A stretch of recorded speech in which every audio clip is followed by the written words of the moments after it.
yo sí quise aprender a tocar guitarra, pero nunca me puse.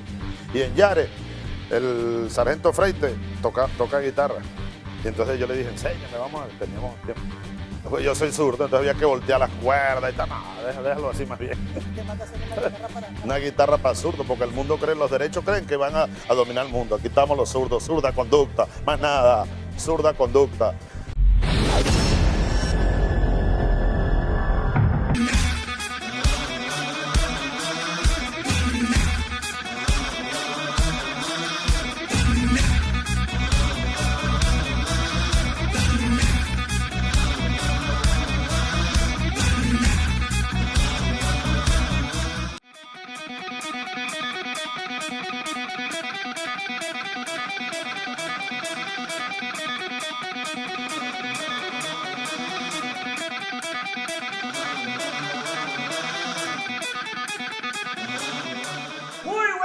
Sean todos ustedes bienvenidos y bienvenidas al único programa de la televisión que no especula audiovisualmente, el único programa que es bueno, bonito y barato. Empezamos nosotros con Zurda Conducta, con la zurda de Chávez, como todos los jueves y viernes, su cita habitual con la estridencia audiovisual. No se les olvide a todos ustedes que pueden comunicarse con nosotros a través de @zurda_conducta en Instagram y @la zurda conducta en Twitter. La Zurda Conducta en Twitter. Vamos a estar generando algún tipo de interrelación emocional, de interrelación económica y política con ustedes. Ustedes van a ser como una especie de asistentes emocionales de este programa que viene siendo desde la casa. La etiqueta de la noche de hoy, señoras y señores que nos están viendo, que nos están escuchando, que están a través de Radio Nacional de Venezuela, es hashtag o numeral chavismo es democracia en ZK.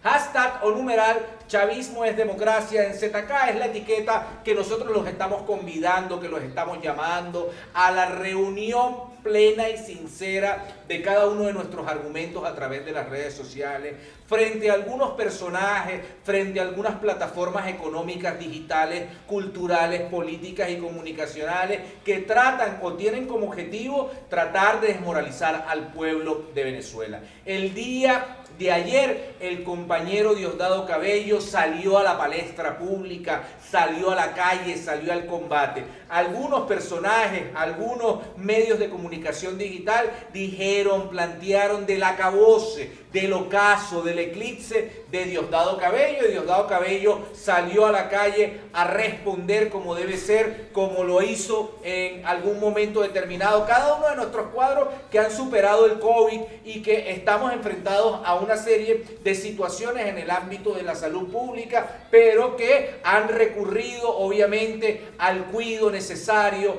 a la retaguardia emocional para tratar de enfrentar una pandemia que se ha caracterizado por obviamente llegar al mayor número de personas posible. En Estados Unidos la cosa está desbordada, lo dijo el señor Donald Trump el día de ayer. En Colombia la cosa, Colombia se convirtió en el país con más personas infectadas en el ámbito del COVID. En Brasil, pues obviamente nosotros sabemos cuál es el tipo de relación que se está generando. Así que el día de hoy vamos a estar nuevamente convocándolas a ustedes desde casa, como estamos haciendo Zurda Conducta desde el apartamento de soltero del señor Luis Ugas, el que se ha encargado de mostrar y desmontar y montar nuestra estructura, la Gocha, la Negra, Geraldine, el señor Marquito, por ahí anda también Robert Galván, y el día de hoy tengo a un personaje, un invitado especial, el señor Ricardo González, el cual estará hablando con ustedes desde este apartamento sentimental que hemos creado para, en el momento en que nos indiquen y nos llamen, en el minuto táctico y en el segundo estratégico, podamos ir nuevamente a Venezolana de Televisión. Todo el mundo también está a la espera del regreso del necio, del regreso de Diosdado a el programa Con el Mazo Dando. Sin embargo, nosotros hacemos un llamado desde la sinceridad intelectual, emocional y política de que el compañero Diosdado Cabello tiene que, guardar reposo hasta que sea la recuperación necesaria y efectiva y obviamente podamos tener a ese cuadro desplegado como siempre se ha caracterizado en función de las coyunturas especiales que ha pasado Venezuela. ¿Cómo está el señor Ricardo González? Bueno, excelente. Pasando acá esta, ¿cómo es que dices tú? Esta abstinencia audiovisual. Síndrome de abstinencia audiovisual. Tengo como un mes más o menos que no salgo en la pantalla venezolana de televisión, a propósito, bueno, de todas las condiciones que nos ha traído, a las que nos ha condenado, si pudiéramos decir en esa forma, el coronavirus, esta pandemia global, pero también cuando existen estas crisis también se generan muchísimas oportunidades, y es que estamos planteando pues este nuevo escenario, Pedro, esta nueva casa, como bien tú le has dicho, de zurda conducta, para llegar a través de las redes sociales, pase lo que pase, porque también esto se presta, por ejemplo, Pedro, a que en algún momento nos hagan algún boicot, algún sabotaje, algo a nuestro sistema de telecomunicaciones, a nuestra televisora madre, que es Venezolana de Televisión, y bueno, nos vemos en la necesidad y en la obligación de hacer el trabajo a través de las redes sociales. Hoy en día lo estamos haciendo con pocas herramientas y con la guerrilla comunicacional de nuevo tiempo que nos ha enseñado el COVID. Esta semana han pasado cosas increíbles, ¿no? Primero, que hay que agradecer al pueblo colombiano y a todas las personas que trabajaron en función de las demandas pues, que se le hicieron al señor Álvaro Uribe Vélez, pero también lamentable que se le juzgue por un tema de corrupción, por un tema de soborno, y que no sea por el violador de derechos humanos y por los crímenes de lesa humanidad que cometió el Estado colombiano mientras se encontraba a la cabeza de la presidencia del mismo. Otra cosa que hay que agradecerle al coronavirus, por ejemplo, no el hecho de que haya enfermado algunas personas que no nos agraden, pero sí ha logrado el coronavirus mostrar la verdadera cara de una derecha internacional, la verdadera cara de algunos sectores que se alegran cuando otros se enferman, como es el caso del compañero Diosdado Cabello. El día de ayer vimos algunos periodistas, por ejemplo Caregafo Avendaño, el joven este de Hispano Post, Orlando Avendaño, que decía pues que el compañero Diosdado estaba pegado, estaba conectado a un respirador artificial. La señora Maybor Petit, otra persona que incurrió en esto, y bueno, nos regala el llamado, el denominado necio, el compañero Diosdado Cabello ahora, este gran video el día de ayer, para nosotros celebrar pues que efectivamente está en su gran recuperación, en su pronta recuperación, y que más temprano que tarde lo vamos a tener de nuevo en las pantallas. Lo importante de todo esto es que se den cuenta, porque decían, Pedro, nada más se enfermen los chavistas, nada más, y efectivamente hay muchos compañeros chavistas que se han enfermado, pero es porque están en el frente de batalla, pero son los que están asumiendo la responsabilidad de la limpieza de los barrios, son los compañeros de la juventud del partido los que se echaron en el lomo el tema de la gasolina, y cada una de las tareas que se da en el seno de las luchas populares es el chavismo el que está allí. Por esa razón es que usted ve que la gente de oposición no se enferma, no es que sean inmunes, es que precisamente ellos sí están guardados haciendo la cuarentena como debe ser, mientras nuestra gente es la que está batallando, arriesgando la vida para que usted tenga un buen vivir en medio de todas las contradicciones que este bloqueo nos genera. Maybor Petit decía, Diosdado Cabello se encuentra conectado a un respirador artificial en el Hospital Militar de Caracas, bajo un cuadro de salud descrito como reservado, dijeron fuentes al Nuevo Herald. El día de ayer Diosdado Cabello salió, bueno, se desplegó, se empezó a generar una serie de cascada emocional y política a propósito de esta noticia que nos alegró a muchos, que nos alegró a la mayoría del pueblo venezolano que andaba preocupado. Había algunos escuálidos que también andaban preocupados por la ausencia de Diosdado. Diosdado salió a la calle, mostró lo que tenía que mostrar, dijo algunas cosas, que si estaba ronco, que si no estaba ronco. Cada una de esas personas que está atravesando por estas situaciones se dice, lo había escuchado en uno de los tweets del señor Lubrio, el señor Luigino Bracci, la mayoría de las personas, o el 25% para ser más exacto, según alguna investigación científica que se ha generado, tienen problemas después de voz. O sea, les afecta obviamente las cuerdas vocales, pero estos personajes creen que habían encontrado a un Diosdado disminuido, a una revolución bolivariana disminuida, etcétera, etcétera, y lo que se encontraron fue con la voz de Chávez. Ante la ausencia en ese momento determinado por una cuestión médica del señor Diosdado, todo el chavismo salió a la calle, salió a las redes, salió a manifestarse, salió a desplegarse emocionalmente y a demostrar que nosotros somos una familia. El chavismo es una familia sentimental, hay que decirlo. El chavismo es esa agrupación política que en el momento de las dificultades obviamente logra dirimir sus diferencias y reunirse en función de los objetivos tácticos y estratégicos que siempre se presentan. Oye, además que el chavismo no tiene problema con que Diosdado esté ronco. Claro, De los que hecho, tienen problemas son ellos. Es porque ronco me gusta más porque se hace con cariño, ¿me entiendes? Entonces no hay problema con ello. Hay que decir un Chiste chiste tan malo, malo, ¿no? la gente está acostumbrada al público, hay que atenderlo, Pedro, por favor. Entonces, Qué chiste tan no, malo. pero efectivamente, o sea, Dios mío, por hablando favor. muy en serio, a la gente no le molesta el hecho de que Diosdado esté ronco. Uno no le busca la quinta pata al gato, Pedro, cuando uno conoce, ¿me entiendes? La gente que dijo, ese no es Diosdado el que está hablando en ese video, uno conoce la esencia del discurso, las pausas, todo eso, pero más allá de eso, Pedro, el chavismo tiene confianza con el mensaje que envía la dirigencia, que hay una confianza, que hay una unidad que no es esa unidad declarada, es la unidad, como dice el comandante Hugo Chávez, que se ha venido construyendo, se ha venido forjando, y con esos rumores de pasillo, con esos rumores de Twitter no van a lograr fracturarla. Aquí a la gente lo que le interesa es que el compañero Diosdado, es que los compañeros que están allí, tanto su familia como los compañeros de las bases populares, porque no es nada más el compañero Quiero Diosdado. mandar un saludo a Daniela También Cabello, la gente, activa claro, Danielita. pero Activa también la Danielita. gente, por ejemplo, de la parroquia El Valle, ¿me entiendes? Que estaban haciendo los procesos de desinfección y que cayeron enfermos ahorita con el tema del coronavirus. Aquí lo que importa es que la gente se mejore, porque cada vez, y hay que asumirlo, pero o sea, hay investigaciones que están planteando que todos en algún momento nos vamos a pasar por el coronavirus. Algunos serán más fuertes que otros, pero es algo que mientras no exista la cura, es un riesgo que va a estar latente. Pero sabemos que los compañeros, por ejemplo, como mi primo Tamanaco Lara, que pasó por el coronavirus, estuvo aislado y ya están de nuevo en el frente de batalla, sabemos que los que vienen recuperándose están asumiendo la vanguardia. ¿Me entiendes? Entonces al chavismo no le importa, o no le importa, no le preocupa que el compañero de haya salido y esté ronco, lo que importa es que vuelva a la vanguardia, porque sabemos que una vez él estando allí hay otros compañeros que van a pasar pues a verse afectados por esta enfermedad, pero que hay que ir rotando a esos cuadros en esas figuras, en esas responsabilidades. Vamos al primer video de la noche, señores. Ya saben, la etiqueta ya está descrita aquí en el generador de caracteres. Vamos, chavismo es democracia en ZK, creo que es la etiqueta de la noche de hoy. Vamos al primer video a propósito de un llamado que ha venido haciendo el presidente Nicolás Maduro con respecto al tema de la crítica, de la autocrítica. La autocrítica no como flagelación, sino como el mecanismo por medio del cual nosotros podemos superar nuestras contradicciones internas, nuestra subjetividad y para reformarnos y mejorar. Vamos a ver este video y ya venimos con más de la zurda conducta, la zurda de Chávez, @zurda_conducta en Instagram y @la zurda conducta en Twitter, en su nueva cuenta en Twitter, que puede seguir y, bueno, comunicarse con nosotros. Vamos al primer video.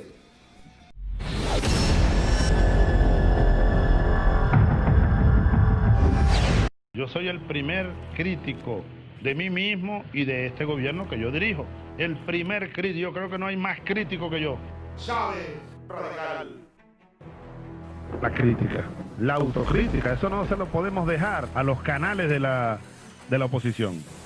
No, nosotros, mira, el Correo del Orinoco, el Diario Vea, el otro Ciudad Caracas, deben tener páginas enteras dedicadas a la autocrítica.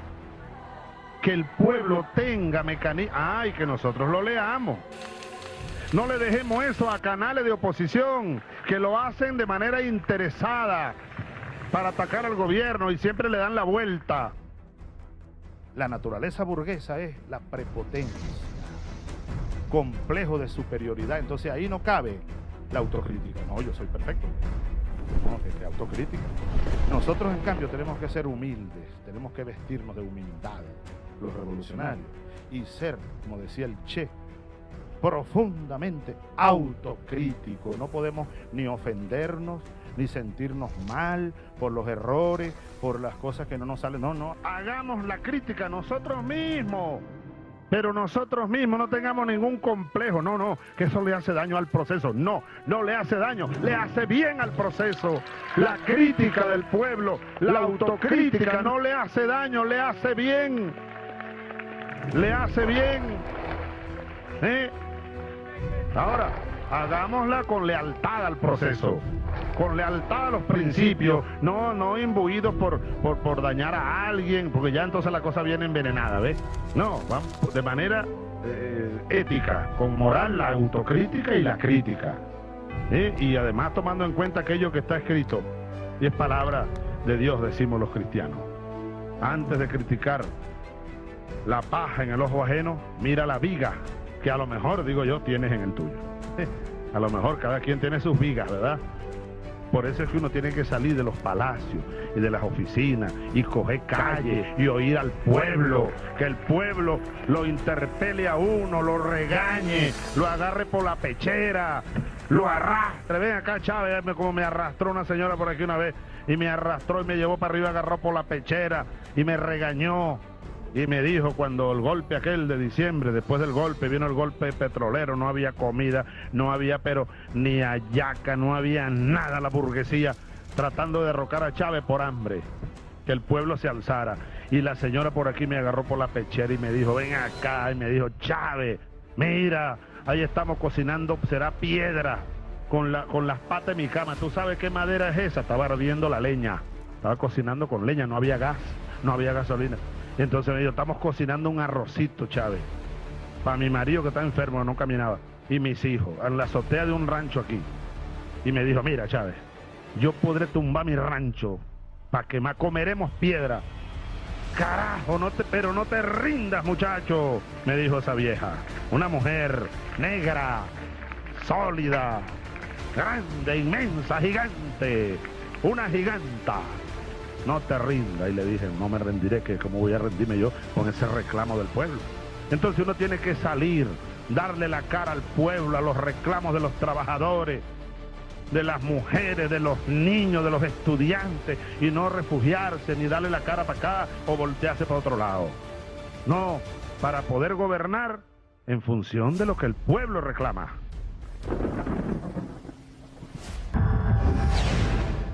La autocrítica necesaria, la búsqueda de argumentos para superar algunos problemas, algunas dificultades, algunas coyunturas, digamos, en cierta medida conceptuales por las cuales atraviesa la revolución bolivariana. La autocrítica como el mecanismo por medio del cual nosotros podemos nuevamente unirnos en función de algunos objetivos tácticos y estratégicos.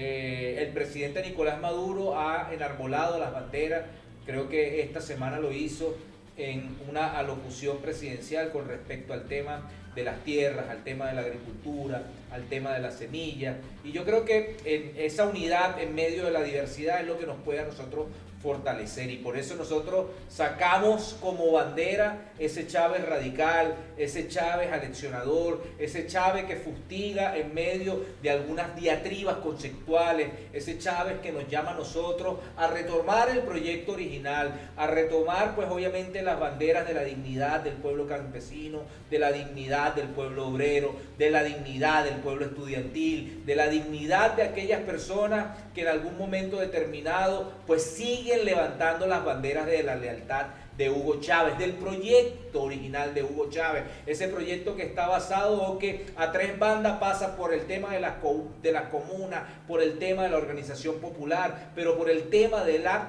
participación del pueblo en las diversas circunstancias que se atraviesan. Y esas circunstancias que se atraviesan pasa obviamente por un tema de bloqueo que lo que determina o lo que está ligando necesariamente es, bueno, generar las condiciones para que el pueblo produzca, generar las condiciones para que el pueblo se empodere, generar las condiciones para dar al traste con algunas instituciones que supuestamente hacen parte de la República, hacen parte del Estado-Nación, pero que no tienen y que no tributan absolutamente nada a favor, no a favor, sino que al contrario no tributan a favor del pueblo más desposeído, de ese pueblo que está planteando más producción, de ese pueblo que está planteando más revolución, de ese pueblo que está planteando que se creen las condiciones para la organización popular. Por eso nosotros estamos haciendo ese llamado, nos identificamos plenamente con aquellas personas que tengan alguna crítica, no crítica para autoflagelarnos, no crítica para no avanzar, no crítica para que se convierta en un elemento prácticamente que congele la acción revolucionaria, sino por el contrario una crítica que nos permita a nosotros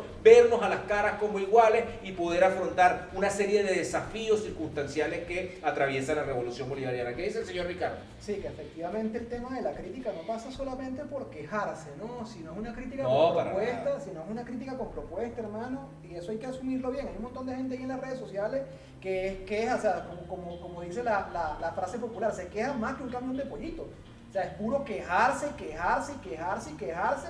y están más pendientes de sus problemas individuales, y están más pendientes de sus intereses individuales, y están más pendientes de vigilar allí su parcelita de poder, y terminan generando, Pedro, unos microconflictos que para aquellas personas que no entienden procesos políticos, lo único que generan y lo único que resultan es en división, hermano. Entonces la crítica tiene que estar acompañada siempre de una propuesta que se sume al debate del colectivo, que se sume al debate de la mayoría, y que sea el pueblo el que decida si de verdad esa corriente, pues, digamos, de pensamiento, de análisis o de postura sobre un conflicto es la correcta, y que, bueno, que sea la lucha colectiva la que define ese camino, pues. Pero no puede ser el hecho de que de repente, por ejemplo, a Ramón no le gusta cómo se está manejando la administración entonces genera toda una batalla en Twitter para, digamos, contra un compañero funcionario, contra un compañero que dirige algún colectivo, que lo único que genera en este momento es fractura. El enemigo aquí es frontal. El enemigo es el imperialismo, el enemigo está en la acera de enfrente, compañero, y eso hay que definirlo. Y lo hicimos nosotros, por ejemplo, en el caso de Red Radio. Nos planteamos una postura para escuchar a todos los sectores, como ocurrió en el caso de las residencias estudiantiles, y se discutió y se debatió aguas adentro. Y así es que debemos venir haciendo las cosas nosotros. No debemos repetir el error que comete el adversario, porque eso es otro tema, que es andar sacando las cosas allí, los trapos sucios, como si fuese un tendedero para que todo el mundo se entere de las diferencias, las discusiones que tenemos al interno. Hay cosas que son de forma que las discutimos y decidimos, pues, precisamente en medio de ese debate político.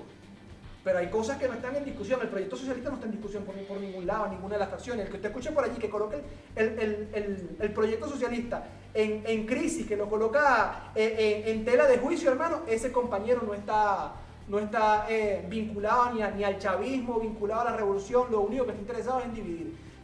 El llamado siempre ha sido el del presidente Hugo Chávez: unidad y más unidad.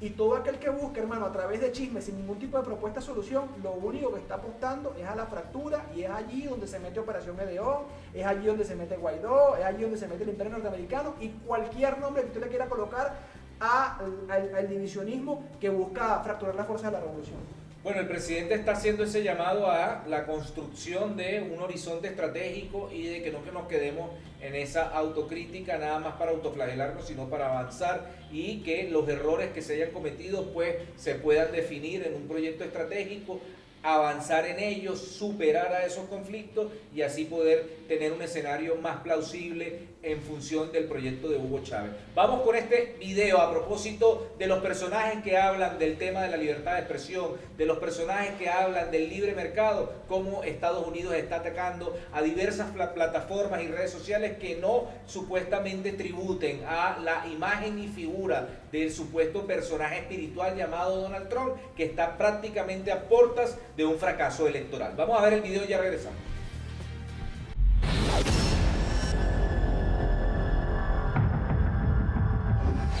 En concordancia con los valores que considera más sagrados como la libertad de expresión, la de empresa y la propiedad privada, cuando el gobierno estadounidense desconfía de una gran compañía extranjera, no le gusta por algún motivo o sencillamente recela de su éxito, la Casa Blanca le muestra dos caminos. 1, la venta forzosa. 2, la prohibición de operar en el país. Donald Trump anunció que prohibiría el funcionamiento de la plataforma de videos TikTok en Estados Unidos y como única alternativa y a regañadientes ofreció que podía repensar su decisión si aceptaba ser vendida a una empresa estadounidense. TikTok, perteneciente a la empresa china ByteDance, está disponible en más de 150 países en unos 74 idiomas. Es la plataforma audiovisual por excelencia de la generación Z y con más de 2 millones de descargas en 2019 ya superó a Facebook, Instagram, Snapchat y YouTube.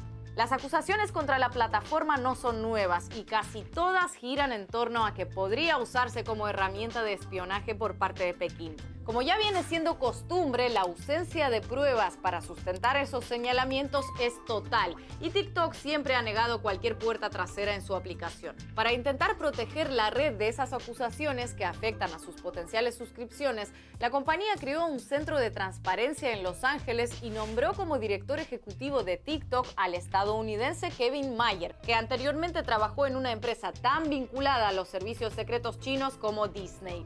Pero ni por esas. Donald Trump siguió insistiendo en que TikTok debía dejar de operar en el país. Casi de inmediato, como por arte de magia, apareció Microsoft, que se mostró solidaria con las sinceras preocupaciones del presidente y dispuesta a absorber TikTok si con eso contribuirían modestamente a solucionar sus supuestos agujeros de seguridad. Y bueno, ya que estaban, también a acceder a los $500 millones de beneficios que proyecta la app este año en el país y todos los que vengan en el futuro de producirse la venta. Una venta donde al vendedor no le queda otra opción que vender, por lo que en la misma lógica un robo a mano armada podría considerarse una donación desinteresada y una violación una noche romántica. El director general de Microsoft ofreció privacidad y seguridad digital de clase mundial a la aplicación, pero viendo cómo entienden estos términos las empresas estadounidenses últimamente, no es que añada mucha tranquilidad precisamente. A los recientes escándalos de espionaje de Facebook, Google, Apple o Amazon se suman los de la propia Microsoft a través del asistente Cortana y Skype. De modo que es un poco como tu amigo alcohólico ofreciéndose a llevarte a casa en su coche cuando tomaste unos tragos de más. Por otro lado, como videos que en su mayoría muestran travesuras adolescentes de inequívoca inspiración hormonal pueden ser de interés estratégico global para el Comité Central del Partido Comunista Chino, es todo un misterio. Pero aunque admitamos que en estos tiempos cualquier información, por irrelevante que parezca, que se lo digan sino a Mark Zuckerberg, es poder, las incógnitas que surgen son otras. No deja de llamar la atención que las preocupaciones por la seguridad de TikTok hayan surgido cuando ya contaba con millones de usuarios en el país. Es decir, primero permitieron que una supuesta aplicación espía se popularizara en el país y menuda coincidencia, cuando superó en éxito a las rivales locales, empezaron a investigarla. Lentitud de reflejos tal vez, sin más, podría ser, pero tampoco ayuda a creerse que exista una justificación de peso el hecho de que el supuesto espionaje no es la primera excusa que se usa. Anteriormente, el argumento de Trump fue que sacaría a TikTok de Estados Unidos como represalia por el coronavirus. Esta variedad de motivos más bien parecen ser señal de que primero se tomó la decisión y los motivos vinieron después. Y permítanme que me adelante a algunos comentarios. Aquí no vinimos a defender a China ni su modelo. Estamos totalmente al tanto y por eso lo aclaramos antes de que algunos comiencen a aporrear el teclado escribiendo todo en mayúsculas para recordárnoslo, que la gran mayoría de aplicaciones estadounidenses de redes sociales están prohibidas en el territorio chino.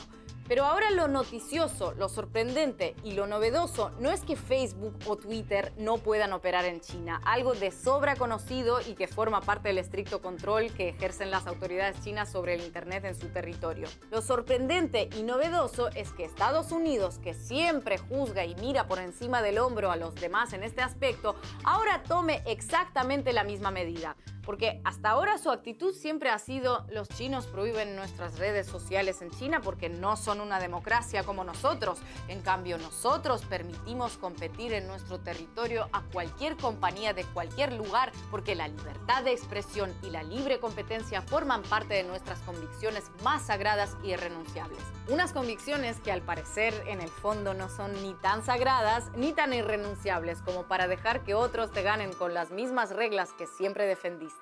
Y mucho menos cuando lo hacen en tu propio terreno de juego.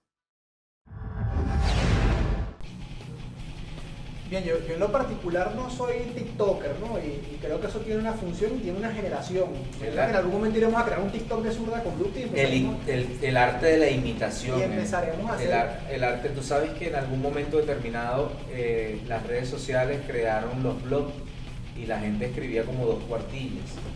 Después del blog crearon otro tipo de plataformas. Entonces, por ejemplo, te llevaron a 140 caracteres en Twitter.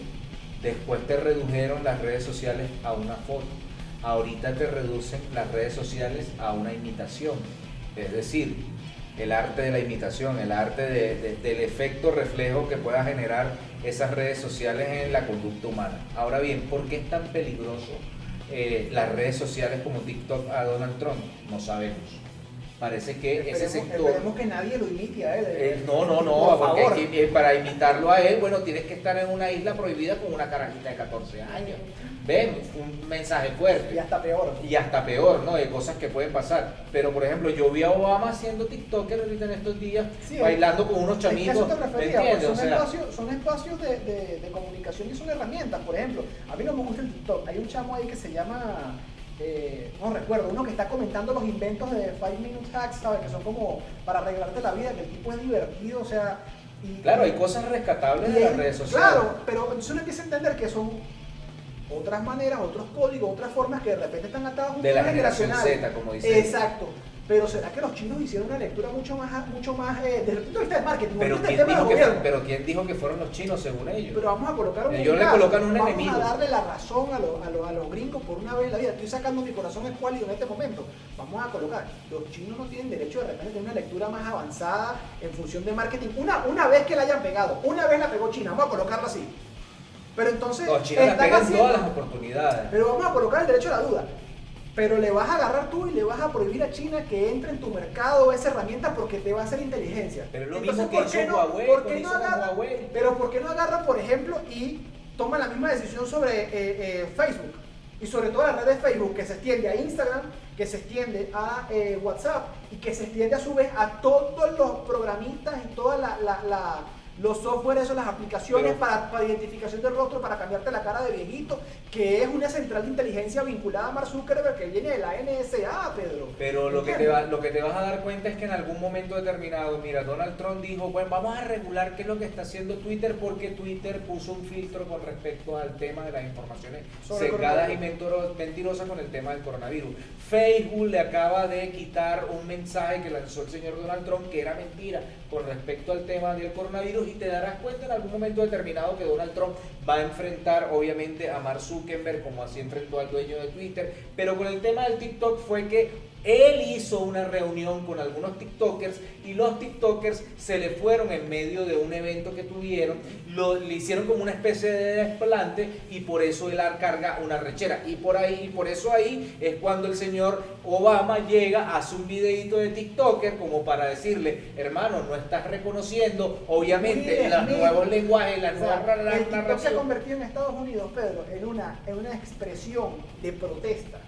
O sea, De protesta por el tema del la Black Lives mayoría, Matter. claro, la mayoría de los influencers de la comunidad afroamericana han migrado a TikTok solamente, más allá del tema de las nuevas herramientas, por una señal de protesta. Claro. Porque el proyecto Zuckerberg, el proyecto de inteligencia de la NSA está vinculado a toda esta camada de políticos cercanos a Donald Trump, que es la misma, ¿cómo se llama? La misma casa de políticos del señor Ronald Reagan, es la misma escuela, pues, que donde pasó el Partido Republicano como tal. Pero el hecho está en que ya no es un tema de que, bueno, yo soy influencer, no, es un tema de que yo no voy a pasar aquella como nos ocurre a nosotros con el tema de Mastodon, pues, cuando nos bloquearon el Twitter, nosotros empezamos a buscar otras herramientas y migramos a Mastodon. Y colapsamos a Mastodon. Claro, colapsamos a Mastodon, pero fue un momento como que, bueno, si nos terminan de tumbar Twitter, ¿qué hacemos? ¿Me entiendes? Y eso es lo que va a pasar, porque además cuando tienes una megalomanía como la de Donald Trump, te vas a terminar enfrentando a Twitter, te vas a terminar enfrentando a Facebook, te vas a terminar enfrentando a TikTok, te vas a terminar enfrentando a cada una de las nuevas narrativas que se han venido construyendo. El señor Donald Trump es un personaje que hizo su riqueza en función de la construcción de edificios y estos nuevos chamos que han salido, el dueño de Tesla, el dueño de Amazon, el dueño de tal, ya están, bueno, hartos, ¿verdad? En medio de un hartazgo. Inclusive el dueño de Amazon dijo en algún momento determinado, porque una chama dijo, ay, están vendiendo puras cosas de negro. Bueno, si a ti no te interesa comprar cosas de negro, pues no te metas a la aplicación de Amazon, porque aquí estamos vendiendo cosas que son de negro, que son de blanco. Aparte de eso, señor Ricardo, el día jueves, el día de ayer, se acaba de lanzar una fiscal en Estados Unidos que está prácticamente ilegalizada la Asociación Nacional del Rifle. O sea, le están dando coñazos al señor Donald Trump por todos lados y este personaje lo único que hace es tratar de, en medio de esa prepotencia, acabar con iniciativas privadas como Huawei, ¿verdad? Como las personas que de repente le ponen en tela de juicio sus valores, sus mentiras, que las pretende convertir en verdad, como es el caso de Twitter, que el tipo dijo, bueno, voy a meterle ponerle, ¿cómo se llama?, una serie de impuestos a este tipo de iniciativas. Y ahorita cuando Mark Zuckerberg, que obviamente está ligado, porque la primera elección del señor Donald Trump la ganó fue en base a todas las cosas y a toda la base de datos que le prestó el señor señor Zuckerberg a la empresa esta inglesa que se llama, a ver, se me olvidó ahorita el nombre de la empresa inglesa que fue la que compró todos los datos y empezó a segmentar el discurso. Por eso nosotros tenemos una gran iniciativa, nosotros necesitamos tener sentar un precedente en términos de mensaje de lo que viene en la próxima elección, de lo que viene en nuestra nueva contienda electoral, e identificar esas nuevas narrativas que, bueno, reivindiquen a los jóvenes, reivindiquen su estética y reivindiquen sus preocupaciones, que fundamentalmente es lo que hay que hacer. Hay que hacer lectura sobre las expresiones específicamente para darse cuenta no solamente de las preocupaciones, pero sino también de los sueños y las proyecciones que los jóvenes hacen, que ese, creo yo en lo particular, que ha sido uno de los errores que hemos cometido nosotros en algunos momentos de la revolución, en algunas campañas incluso, que de repente nos centramos más en resolver los problemas y las cosas que en ver cuál es el país que se sueña la juventud. Esa es la pregunta que tenemos que hacernos, sobre todo cuando que le preocupa a la juventud. Claro. Y otra de las cosas que hay que evaluar, Pedro, es que estamos en el cero, o sea, estamos a pocos meses de una elección estadounidense. O sea, efectivamente cuando la rata está acorralada es cuando más peligrosa es. El señor Donald Trump, lo dicen todas las encuestas, puede perder las elecciones. Pudiera perder las elecciones por malas decisiones con respecto al coronavirus, por exceso de frentes de conflicto abiertos. Y fíjate lo que acaba de pasar en el Líbano, que aún está sin resolverse, ¿no? Habrá sido una jugada de Israel allí. Será que luego ocurre algo en los Emiratos Árabes, una explosión similar. Entonces todos los analistas internacionales dicen, mira, ¿qué pasó aquí? Hubo una respuesta de parte de esa red de espías de Irán, qué sé yo. Y digo yo, bueno, en medio de toda esa oscurana pues, que se genera en la información faltante, fácilmente Estados Unidos pudiera causarse o buscar una especie de casus belli para generar un conflicto en el Medio Oriente, o previo a las elecciones en Venezuela pudieran lanzarse una segunda operación Gedeón, porque no, ya vimos un montón de imbéciles ahí en las redes sociales. Oye, ya Elio Abraham dijo que en septiembre iba a pasar algo aquí en Venezuela. Efectivamente, necesitan un conflicto, necesitan una guerra, porque con la paliza que están llevando, con su propia mala gestión, con la represión policial, con el racismo institucional, necesitan un conflicto externo para que la gente voltee la mirada. Y la tarea de nosotros es cerrar filas y no dar espacio para que eso permee. El tema de la operación Gedeón, por ejemplo, requiere, o el tema de la fractura institucional en Venezuela, requiere de fractura en el escenario militar, en el escenario político y en el escenario popular. Y es nosotros tenemos que cerrar filas allí. Y qué buen momento que tenemos, Pedro, en el que hay fracturas grandísimas dentro de la oposición, por ejemplo, donde están los alcaldes y están los gobernadores electos de oposición que sí quieren ir a las elecciones.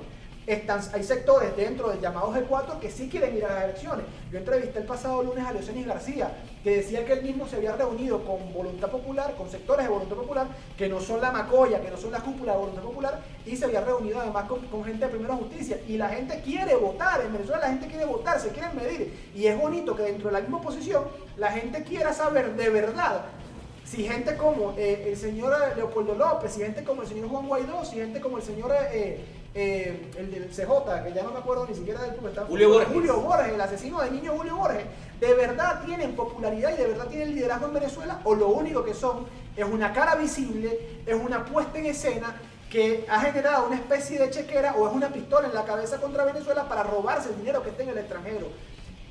Con esa expresión de las elecciones dentro de la oposición pudiera generarse una revitalización, digamos, o una especie de renovación de liderazgo interesantísima para todos los procesos políticos del país. A propósito de liderazgo, vamos a ver este otro video. Ya venimos con más de Zurda Conducta, son las 8:20, Colombia está que arde. El señor Uribe Vélez no es Bolívar, al contrario, es Chapo Guzmán, es Carlos Castaño, es el señor Mancuso, es toda aquella plañidera de personajes que lo único que han utilizado es la muerte, el impulso tanático para tratar de imponer un mecanismo de preservación del poder. Mientras tanto, Bolívar vive, la lucha sigue, y Chávez vive, la lucha sigue. Vamos a este video y ya regresamos.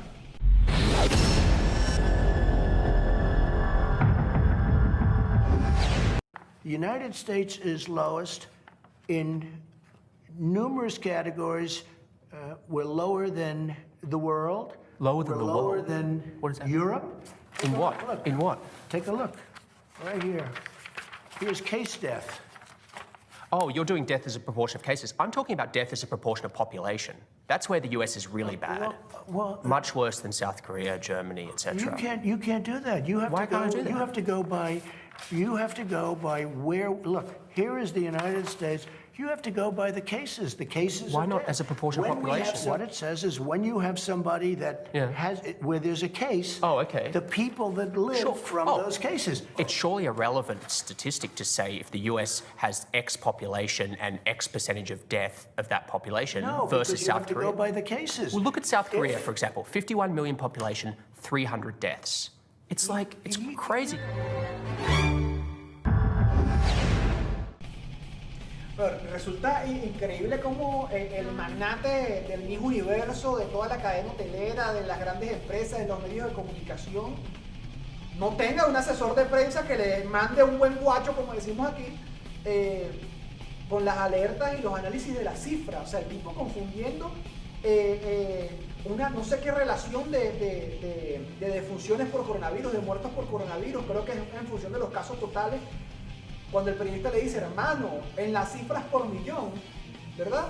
Cuando uno hace el análisis de la población total de Estados Unidos, en las cifras por millón, son el peor país del mundo con respecto a las cifras del coronavirus. Es decir, ni siquiera, no le han prestado atención a la crisis, ni siquiera a estas alturas, ya cuando tienen creo que más de 4 millones de casos, más de 2 millones de casos activos. O sea, es un insulto al pueblo norteamericano y después quieren venir a decir, no, mira, la cura, porque el otro es Pedro, con respecto a las elecciones, los elementos que están usando para el tema de la campaña, que pasa tanto por el tema de los medios de comunicación como Russia Today, cuando le colocan la etiqueta, ¿no? Y a los medios, por ejemplo, de China, Sichuan, le colocan agencia vinculada al gobierno de China, agencia vinculada. ¿Y por qué no colocan, por ejemplo, que Fox News es una agencia vinculada a Rupert Murdoch, que es del Partido Republicano y que tiene objetivos políticos claros? ¿Por qué no colocan que en el caso de CNN es una agencia vinculada al Partido Demócrata? Y por eso es que le están cayendo a palo y por eso es que el periodista le hace esa pregunta. Pero ahora suman a la campaña el elemento de la cura del coronavirus. Yo no sé si Estados Unidos lo habrá conseguido, yo no voy a caer en esas cosas, a hablar del faso y a comentar sobre si, mira, ya la consiguieron, la agarró China, la agarró Rusia. El hecho es que hay tres países, Irán, China y Rusia, que dicen, en el momento que la cura esté en mercado, en la calle, es decir, que sea algo tangible, va a ser de dominio público.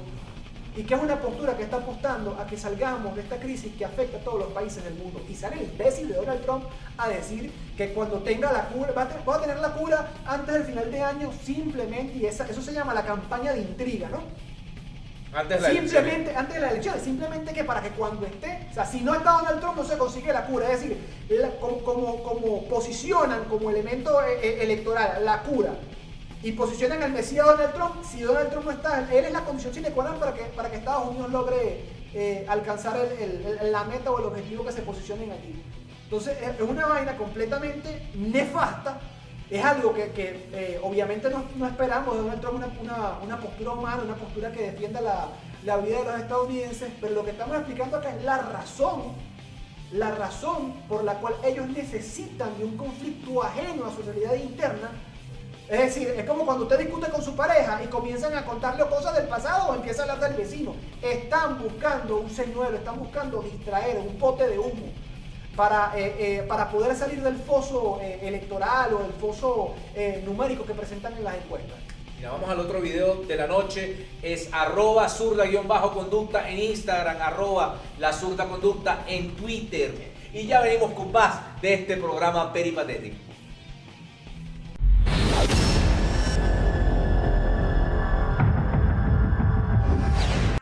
Por fin, hijueputa, por fin.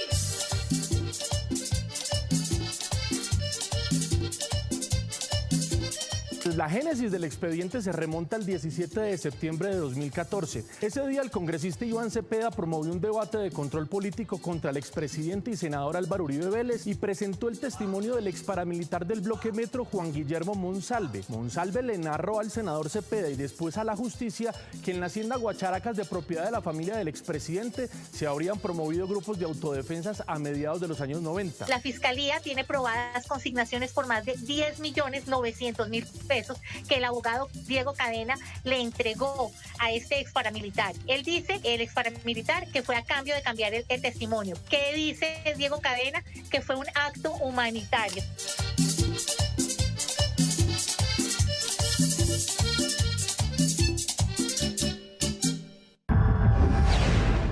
Pero ¿qué tipo de prisión llevará el señor Uribe? Porque eso es otra de las cosas que hay que ver, ¿no? Cuán interesante es la justicia colombiana. Preso en una casa de ¿cuánto, Pedro? 20.000 hectáreas. Creo que son 200 kilómetros cuadrados, más o menos. O sea, yo no creo que se vaya a ladillar allá adentro. O sea, 200 kilómetros cuadrados, que para la cantidad de plata que se ha robado, pero no, yo creo que lo que se ha robado es poco. Para la cantidad de plata que le ha sacado el narcotráfico colombiano, porque ese sí tiene estirpe de narco, sangre de narco, sangre propia y sangre de los narcos que ha matado y sangre de la gente que ha matado. No creo que vaya a tener una casa sin piscina, con caballos caminan mejor que nosotros. No, imagínate, con campos de tiro seguramente, con una que otra fosa común para un lugar de culto, también, ¿verdad? Con su propio almacén de motosierras, con museo. Y quién sabe si algún hipopótamo del señor Pablo Escobar habrá parado pues en su casa por un recuerdo afectivo. Un elefante. ¿Quién quita, se verdad? balanceaba sobre la finca de Uribe. Sí, señor, ¿qué cosa? Y más allá de eso, porque yo no creo que él vaya a pedir ¿cómo se llama? El odontólogo de Águila Merlano. Yo no creo que él vaya a pedir cita allá. Pero sí estoy seguro que esta gente... Yo no creo que Uribe vaya a pasar en sus 200 kilómetros cuadrados, Pedro, su estadía en casa por cárcel. Lo primero que tranquilamente dijo, puede salir. ¿Qué pesar con mi esposa ahorita que le toca a mí asumir mi casa por cárcel? Es lo mismo que dijo Leopoldo López. ¿Qué pesar con mi esposa que ahorita me toca casa por cárcel porque le toca encalarlo? Pero con un gobierno cómplice sale tranquilamente a rumbear un carro diplomático y nadie se da cuenta. Y otra gente anda haciendo una recolecta, y yo lo dije por ahí en Twitter, anda haciendo una recolecta porque le están cobrando, creo que por unos costos jurídicos o una multa, 100 millones de pesos, son $30.000. Y yo lo dije por ahí en un Twitter, yo dije, eso se resuelve con un kilo de cocaína. Usted le da el kilo de cocaína, que un kilo de cocaína cuesta $30.000. Esos son 100 millones de pesos. Porque andan hasta preocupados, vamos a hacer una especie de recolecta para nuestro refundador, un crowdfunding, ¿verdad? Para porque pobrecito él, le toca pagar 100 millones de pesos. ¿Tú sabes cuánto gana? Bueno, ¿cuánto gana un diputado en Colombia? Y que hay alguna gente que está haciendo una serie de levantamiento de una crítica en función del gasto público que genera el señor Álvaro Uribe Vélez y todos los senadores. Un senador en Colombia gana $10.000, 30 millones de pesos, échale bola. Pero Uribe Vélez tiene 300 escoltas. ¿Cuánto cuesta cada escolta? ¿Y por qué el señor Álvaro Uribe tiene 300 escoltas?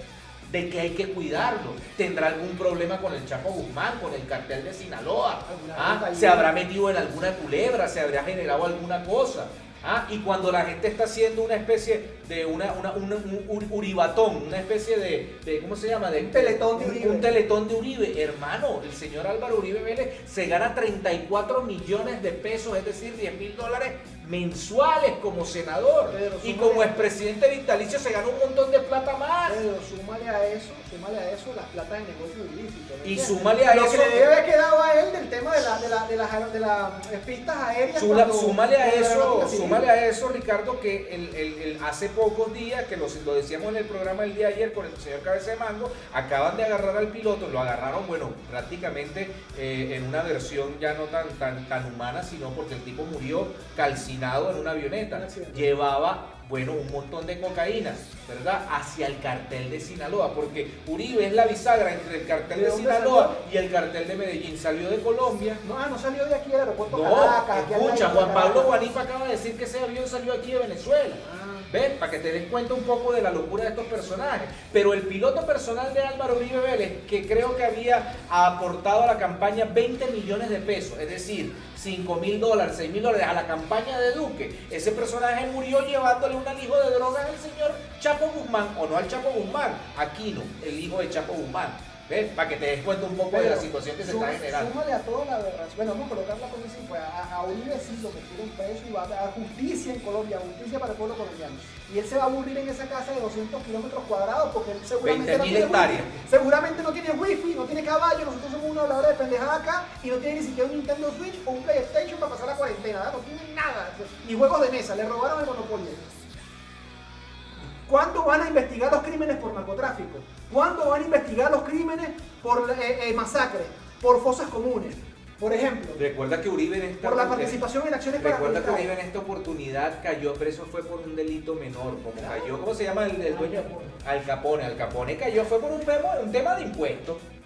Y el señor, por un tema de whisky, por evadir los impuestos fiscales del whisky. Ahora bien, Álvaro Uribe salió preso o terminó preso, y también inclusive un abogado que creo que se llama Diego Cadena, que en estos días también le lanzaron una orden de captura y tiene casa por cárcel, salió preso fue por comprar testigos. Pero el señor Álvaro Uribe Vélez tiene en su haber más de 10.000 falsos positivos, es decir, jóvenes que salieron a la esquina de su casa, los agarraron en un camión del ejército colombiano, les pusieron unas botas pantaneras y después los asesinaron y lo hicieron pasar como guerrilleros. 10.000 personas. La mayor fosa común la consiguieron en uno de los barrios en la Comuna 13 en Colombia. La mayor fosa común de Latinoamérica y creo que del mundo. Más de 40.000 cuerpos pusieron y depositaron ahí. Y estos personajes, como el señor Julio Borges, como María Corina Machado y como el Barro con Pata, defendiendo, bueno, prácticamente heridos. Esta semana fue una semana muy trágica para estos personajes. El 4 de agosto, el 5 de agosto, hoy en estamos. Hoy estamos a 7 de agosto. Estamos a 7 de agosto. El 6 de agosto salió Diosdado Cabello, ¿verdad? El 5 de agosto, el 4 de agosto metieron preso a Uribe, pero se cumplía un aniversario del intento de magnicidio, el magnicidio en grado de frustración. Y bueno, y por eso estos personajes de las redes sociales están diciendo este tipo de cosas de Diosdado Cabello. Vamos a ver este video y ya venimos con más de Zurda Conducta, de la Zurda de Chávez. @zurda_conducta en Instagram y @la Zurda Conducta en Twitter. Son las 10:57 de la noche. No, mentira, no sé qué hora es todavía. No tengo el reloj aquí en el teléfono. Vamos al video y ya regresamos.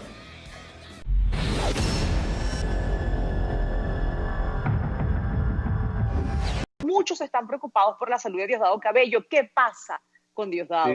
Bien, la carta en este caso del Rey de Oros, la carta de la muerte y la carta de la torre, ¿verdad? Como vemos por acá, la situación de Diosdado Cabello está un poquito fuerte. Ya él lastimosamente tiene su tiempo con ese contado. Entonces, bueno, vamos a decirlo un poco más claro. Diosdado está entre la vida y la muerte. Lo más seguro, si las cosas no mejoran para él, simplemente lo que le viene es el adiós. Podemos encontrar un muñequito de cera por allí.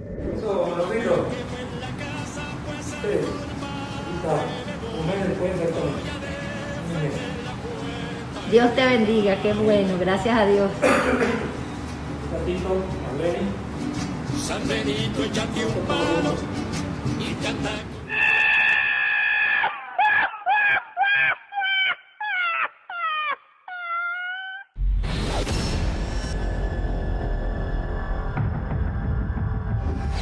Impresionante, ¿no? Esos son los fundamentos filosóficos, ideológicos, epistemológicos y hasta... no se me ocurrió otra palabra, pero son los fundamentos de esta gente, axiológicos, axionómicos, axelógicos, por el tema de aquel restaurante viejo, o sea, pero es increíble, o sea, estos tipos pierden el tiempo, Pedro. Estos tipos pierden el tiempo. Coño, es su madre. O sea, echando cartas, compadre, echando cartas, pierden el tiempo echando. Esta gente no cuenta la risa con el chiste aquí, ¿vale? Ajá. El axelógico, no lo vi venir. Pero así pasa. De hecho, en estos días hay una serie que se llama The Witcher en Netflix, que dicen que es buenísima, no sé qué más, y tal, está en internet, chévere, y comencé a ver una serie sobre un carajo que tiene una grúa. Y después fue que me di cuenta que estaba viendo The Witcher. O sea, son cosas que pasan en medio de la cuarentena, no se puede seguir así, mano. Pero voy a volver con el tema. No puede seguir así. Voy a volver con el tema, voy a ser franco con todos ustedes. Confínalo a la cárcel de Uribe allá, a los 20.000 kilómetros esos que tiene. No, pero que 20.000 hectáreas. Que me den los títulos. Mira, basta, voy a ser franco con todos ustedes acá. Buenos días, mi nombre es Ricardo González en Zurda, no era Franco, perdón. En fin, bueno, retomo. El hecho es el siguiente. ¿Cómo estos tipos van a gastar tanto tiempo? ¿Cómo van a gastar tanto tiempo echando cartas de tarot para hacer análisis político? Cuando, bueno, aquí está el pana Robert Galván, que es un sociólogo, bueno, y le mete al tema de la historia, la filosofía, y cuando uno tenía 17 años te agarró un tipo con un libro de marxismo, y Pedro con un libro de Luisito García, y la negra ya con los manuales. A ti te dicen el hijo perdido del Luis Brito. Bueno, y ahí andamos, por estoy leyendo la orgía imaginaria. Y a uno le dieron... No, orgía imaginaria, ¿no? Sí, señor, no, buenísimo el libro. Le dieron con tantos libros por la cabeza a uno, los manuales de televisión La Negra, Pedro con el Luisito García, Robert Galván con los temas del marxismo, o sea, para que uno aprendiera. Y estos tipos hacen el análisis político y del tablero de ajedrez con cartas del tarot. ¿En qué planeta cabe? ¿En qué cabeza se puede entender esto? Se llama la metafísica del hermano, y después agarran y te dicen, vota por mí. ¿Por qué vas a votar por mí? ¿Cuál es tu estrategia de campaña? Que lo dice aquí el espadachín dorado al lado del perrito millennial, ¿me entiendes? O sea, es lo que te salió aquí en las cartas. Esto no se entiende por ningún lado. Es la generación Z. No se entiende, no, es la generación Che. O sea, no se entiende por ningún lado, hermano. Sí. O sea, ahí está, hay una política real, ¿verdad? Hay un compañero que es Diosdado Cabello, bueno, que cayó allí en la dinámica del coronavirus, enfermó, bueno, tuvo que pasar a la guardia, ¿verdad? De la vanguardia a la guardia, ¿verdad? Y bueno, allí descansar un tiempo, pasar su tratamiento, echarle pierna, combatir la enfermedad, mientras otros asumían su posición. El compañero se recupera. ¿Dónde mete la cara esta gente? Este par de imbéciles. Yo le dije a Luis Hugo que teníamos que hacer una parodia de esto. Este par de imbéciles que están acá, ¿verdad? Que creo que no son un chiste ni siquiera. O sea, han venido mintiendo día tras día. Y yo no sé qué gerente, yo no sé qué televidente o qué internauta se cala esto. Pero hermano, búsquense otro asesor de comunicaciones. Fíjense el señor el americano que le decían al brasileño, ¿cómo se llamaba? A Reinaldo dos Santos. Digo, no, se va a morir se va a morir aquí, nadie se moría. La señora Adriana Asi no se moría. Yo le voy a ser sincero, o sea, mi hermano es avalado. Cuando ustedes quieran saber el futuro, alguna cosa, yo no creo en nada, pero le puedo pichar a mi hermano. Y las pega más. ¿Por qué? Porque no basan su proceso, su análisis, su lectura, su cosmovisión de la religión en mentir para ganar espacios políticos. La política se hace con política, se hace con filosofía, se hace con ideología, no se hace con estupidez humana. Vamos con el otro video de la noche, @zurda_conducta en Instagram y @lazurdaconducta en Twitter. Y ya venimos con más de este programa peripatético dedicado a Colombia, a la Colombia no uribista, a la Colombia de Bolívar, a la Colombia de Atanasio Girardot, a la Colombia profunda. Vamos a este video y ya regresamos.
Salga este 21 al paro nacional.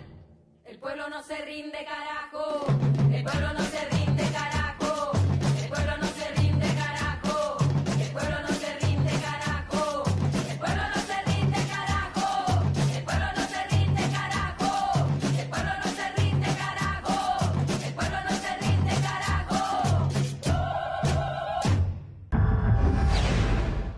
Iván y sus bam bam, Iván y sus bam bam, y van a meter a Uribe preso y va a quedar un poco preso y va el pueblo no se rinde, carajo. Y bueno, y ahí está ese video a propósito de lo que se está generando en Colombia. Nunca se había planteado la posibilidad de generar las condiciones en términos jurídicos, judiciales, de poder acabar con un proyecto político que se sustenta en el narcotráfico, que se sustenta en el paramilitarismo, que se sustenta obviamente en atacar a Venezuela, en incidir en los problemas internos de Venezuela, en resguardar jurídicamente a aquellas personas que plantean, bueno, implosionar, hacer golpes de Estado, atentar contra figuras presidenciales, contra figuras del partido, de partidos políticos que están proclives a la revolución. Y por eso desde acá estamos, bueno, celebrando, bueno, ese precedente judicial que se viene generando. Y para eso vamos a pasar otro video más sobre ese tema, sobre el tema judicial. El primer presidente, aunque alguna gente dice que históricamente habían metido también a Gustavo Rojas Pinilla preso. Sin embargo, el primer expresidente preso, Fujimori, tiene mucho que decirle al señor Álvaro Uribe Vélez, pero vamos a ver qué es lo que pasa. Alan García también tenía que decirle, pero bueno. Pero bueno, Alan García tuvo... Pero lo que pasa es que la mayoría de los presidentes peruanos terminan presos por temas de corrupción. Ahí sí como que se genera una locura, como en Ecuador también en el año, creo que 2001, 2002, en esa coyuntura sacaron como a 10 presidentes en una semana. En el caso de Perú terminan todos presos, pues todos terminan untados por el tema de la corrupción. Y en el caso de Colombia nunca se había visto que una persona que sintetizaba el Chapo Guzmán con Pablo Escobar Gaviria, con el señor, con cualquier tipo de personaje zar del narcotráfico, los conjugaba en todo y los sintetizaba, podía quedar preso por un asunto menor. Vamos a ver este video y ya venimos con más.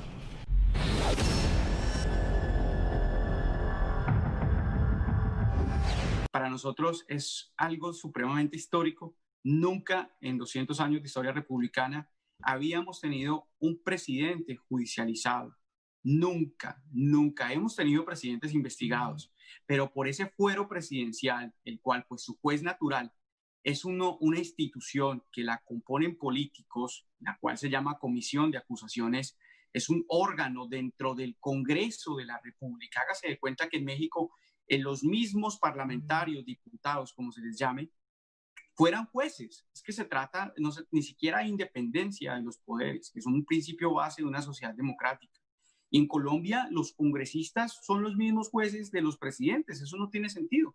Entonces es un hito porque todos los expresidentes habían pasado por ese órgano, pero Uribe, imagínense un expresidente de México volviendo a ser senador porque tiene ese afán y está enfermo de poder. Entonces el señor salió dos veces de haber sido expresidente, vuelve a ser senador. Entonces ahí hay un enredo jurídico, ya que ese fuero él lo pierde y pasa a tener el fuero de un congresista. Y el congresista, quien lo investiga, es la Corte Suprema de Justicia.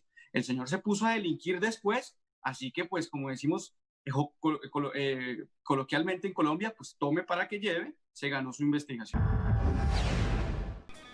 Bueno, yo sigo insistiendo en que ojalá que esto siente un precedente en el caso de Colombia, que se termine de indagar el verdadero pasado oscuro de Álvaro Uribe Vélez, que se descubran además las ramas que no solamente están manchadas por corrupción, sino que también están manchadas de sangre del pueblo colombiano, están manchadas también de clorhidrato de cocaína, de ese azul turquesa que la gente ve en Alerta Aeropuerto,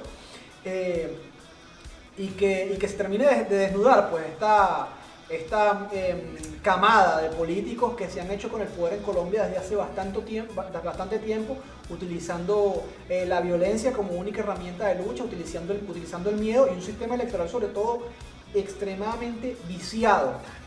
Y lo peor de todo esto, Pedro, es que dentro de esa dentro de esas figuras, dentro de esas formas de actuar y dentro de esas representaciones, es que nos critican a nosotros como modelo de democracia, es que nos critican a nosotros como modelo de gobierno, es que critican el proceso o la estructura o la manera en la que se distribuyen y se separan los poderes en Venezuela, los poderes del Estado venezolano, y no sé con qué moral, ¿no? No sé con qué moral en un país donde el que era presidente era el principal narco del país, que además estuvo aliado desde el siglo pasado con el mayor narco de la historia del mundo y que bueno, es un secreto, ni siquiera es un secreto, es algo de dominio público, que está en investigaciones de la DEA, que está en los libros internacionales, que está en las investigaciones periodísticas, pero que pareciera que son como una especie de superhombres que gozan no de inmunidad diplomática, sino de inmunidad paraca,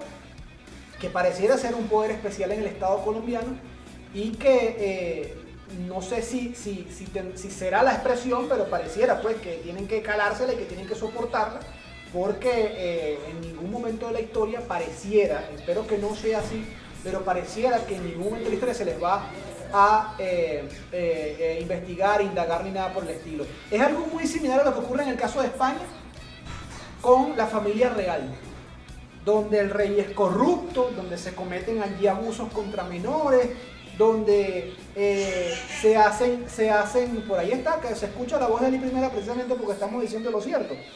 No, debería apagar el teléfono antes de entrar a la grabación. Señor Marquitos, por favor, deje de hacer esas cosas así.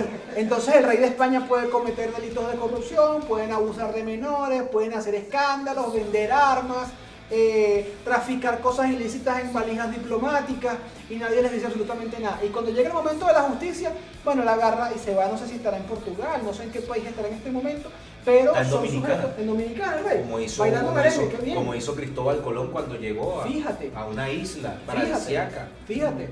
Pero entonces a esa gente lo que es la inmunidad de la realeza española parece un paralelo exacto a ese limbo jurídico que hay sobre la figura de Álvaro Uribe, es decir, goza de una inmunidad real en Colombia. Mira, vamos a pasar el video sobre la corrupción del señor Juan Carlos, el rey prófugo, el rey está desnudo. ¿Por qué no te callas, Juan Carlos? ¿Por qué no te quedas, señor Juan Carlos? Vamos a ver este video, ya regresamos, ya con la parte final, vamos a hacer una ráfaga rápida de videos y venimos.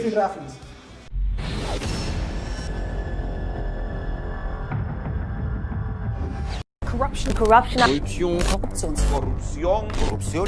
El rey emérito de España, Juan Carlos I, se va del país. Hat völlig überraschend sein Land verlassen. Möglicherweise hat sich in die Dominikanische Republik abgesetzt. Ha dejado tras de sí a un país confundido, en estado de shock, por decirlo menos. Reported to have abruptly left the country. His departure comes amidst a scandal over alleged illegal payments linked to a rail project in Saudi Arabia. Hay un pasado de manejos financieros muy turbios, muy oscuros, muy opacos por parte del rey Juan Carlos. Accusé d'avoir reçu une très importante commission lors de l'attribution de la construction d'une ligne de train à grande vitesse en Arabie Saoudite. Los antecedentes ya están en manos de la Fiscalía de Ginebra y complican el panorama judicial del rey, pero también vuelven a poner en jaque a toda la monarquía española. It's a shocking decision for the former monarch who had such a pivotal role in Spain's modern history. Rey Juan Carlos, que está en República Dominicana, se va a quedar aquí.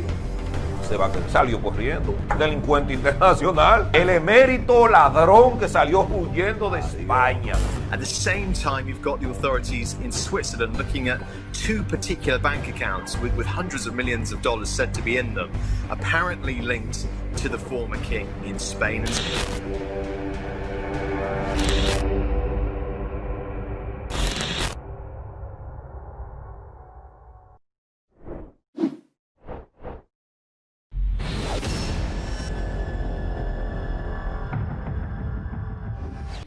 Bueno, ustedes se dieron cuenta del tema de la corrupción, de cómo los medios están haciendo esta cobertura y ahora vamos a ver de cómo culpan a Chávez, a Hugo Chávez, sobre la supuesta vinculación jurídica, sobre la investigación que le hicieron al rey Juan Carlos y por qué se fue para Dominicana. Veamos este video de antología y ya regresamos con más de Zurda Conducta.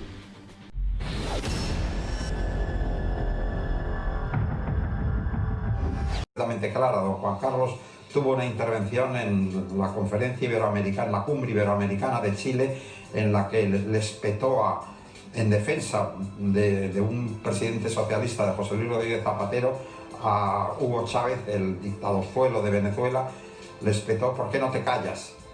Y eso fue aplaudido desde la izquierda de Carlos Fuentes al centro derecha de Mario Vargas Llosa y provocó una reacción que conocemos con bastante precisión de Hugo Chávez diciendo: este tío se va a enterar, y a partir de ese momento, pues, en fin, movilizó mucho dinero para hacer toda una operación en contra de don Juan Carlos, que empezó, por cierto, con una cosa que era evidente, las irregularidades que había cometido Urdangarín, pero eso sí, implicando a fondo a la infanta Cristina, que ahora se nos olvida que la infanta Cristina fue absuelta por el Supremo, pero nadie habla de eso.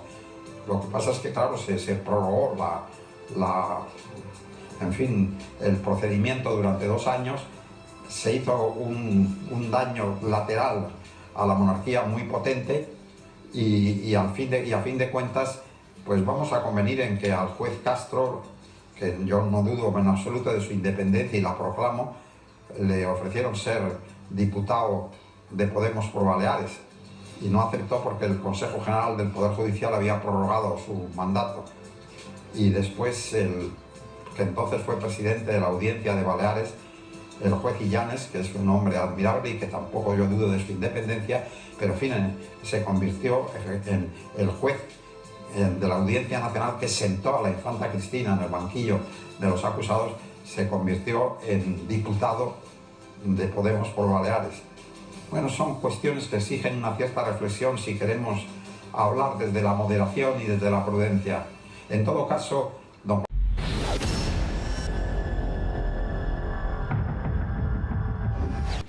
Efectivamente se lo dijo el comandante Hugo Chávez. Estos reyes no son electos por absolutamente nadie, no gozan de ningún poder, no gozan de ninguna moral para poder opinar sobre los procesos democráticos en ninguna parte del mundo. Y pareciera, ¿no?, que le cayó un boomerang, como decía. El efecto boomerang. El efecto El que boomerang, se como mete dice con Venezuela se seca. Como dice la muchacha del video de Uribe, les voy a narrar todo cómo le cayó la chancleta en la cara a Uribe mientras hacía un boomerang de origami. El señor le dijo a Chávez, ¿por qué no te calles? El que tenía que callarse era él, el señor rey de España. Toda el escándalo y la maraña de corrupción y de dinero que puede ir de repente a trabajos sociales, a obras públicas y un montón de cosas sosteniendo a la familia de chulos reales, porque no tiene otro nombre, son unos parásitos. El que vea la película de Bong Joon-ho, creo que se llama el director este famosísimo de la película Parásito, gente que vive pegada, chuleándole cosas a otros, chuleándole felicidad, dinero, futuro, progreso y todo lo que usted quiera colocarle. ¿Qué trabajo hace el rey de España? Absolutamente ninguno. ¿Qué función cumple? Ninguno, ni siquiera es protocolar. Pero bueno, son cosas propias de Pero a propósito de cosas, entrevistaste a Leocenis García, dame un briefing rápido. A Leocenis García se planteó el escenario político, el escenario electoral, dijo que bueno, como sus principales demandas pues al sistema, al Consejo Nacional Electoral era que hubiese un observador internacional para su necesidad, la ONU como tal. Reconoce que Venezuela no pertenece a la OEA a pesar de que él tiene una amistad abierta con es un resumen de la entrevista. A pesar de que él tiene una amistad abierta con el señor Luis Almagro, reconoce al presidente Nicolás Maduro y asume a Juan Guaidó como una persona que se cree presidente, así como de repente el que en un psiquiátrico, cito textualmente, se puede creer astronauta o se puede creer un superhéroe. Entre otras cosas, también lanzó un tubazo y dijo que la tarjeta, creo que se llama Alianza para el Cambio, de Capriles, es la tarjeta del señor Enrique Capriles o el Cambio por Venezuela, no recuerdo, uno de estos nombres rimbombantes de oposición. Es la tarjeta de Enrique Capriles, pero lo más importante es que se reunió con gente de la base de Voluntad Popular y de Primera Justicia que van a participar en las elecciones. Vamos a ver este video, venimos con más ya en la parte final de Zurda Conducta.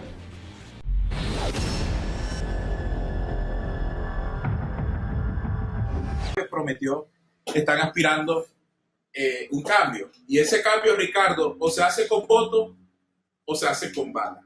Si se hace con voto, se va a hacer con el esfuerzo de todos los venezolanos, los que siguen apoyando a Nicolás Maduro y los que adversamos a Nicolás Maduro.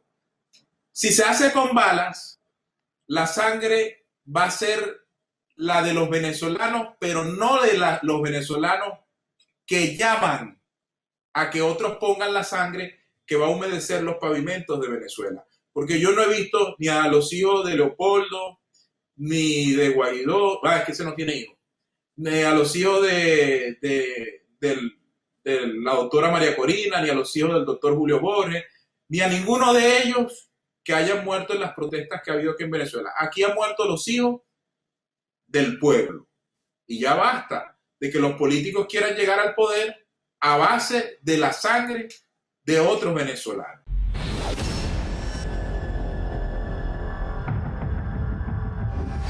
Bueno, ya ahí usted vio al señor Leocenis García, que bueno, que también inclusive salió con una bandera de los Estados Unidos de fondo. Pero no sabía que era el Black Lives Matter, por ejemplo. No sabía que Yo era, no sé qué es eso. no sabía que era la protesta del Black Lives Matter, pero a propósito de lo que sí nosotros sabemos es de la dignidad, del decoro que se viene generando, y este fue un video que salió el día de ayer, que se divulgó por todas las redes sociales. Salió el regreso del necio. Veamos a Diosdado Cabello entrompando, saliendo a la calle después de superar el COVID. Veamos este video.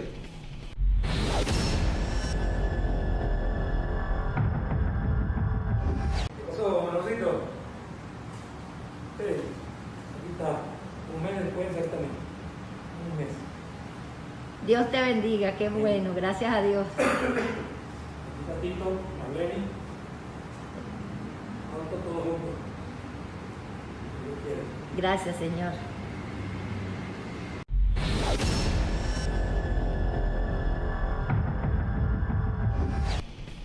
Bien, noticia de alegría, el compañero Diosdado Cabello allí, con bastante fuerza, transmitiéndole un hermoso mensaje a la población venezolana, con la misma intención que deseamos la mejoría del compañero Diosdado, deseamos nosotros la mejoría de todas las personas que han sido golpeadas por esta terrible enfermedad, por este terrible proceso que está viviendo la humanidad. Y como siempre hemos dicho desde acá, para nosotros no es alegría que nadie se enferme. Ese odio, ese asco humano, nosotros se lo dejamos a la derecha y se lo dejamos a aquellas personas que, muy por encima de que se puedan ocultar en dioses, en que si, ay Dios mío, y se dan golpes de pecho y todo lo demás, de la religión que sea, después por debajo se están riendo cuando enferma un compañero, como cuando enfermó nuestro camarada presidente Hugo Chávez. Recuerden seguirnos a través de Ricardo Conducta en todas las redes sociales. Carvajalino, la red tuya. Carvajalino ZK. Carvajalino ZK, @zurda_conducta en Instagram y la Zurda Conducta en Twitter, por todas las redes sociales. Lánzate. Miren, vamos a dejarlos con el capítulo 8. Tenemos todavía una deuda con un capítulo del Matarife, y después del capítulo 8, Tras el Oro Negro, una producción de PDVSA TV. Nos vamos, nos vemos. Chao, hasta luego.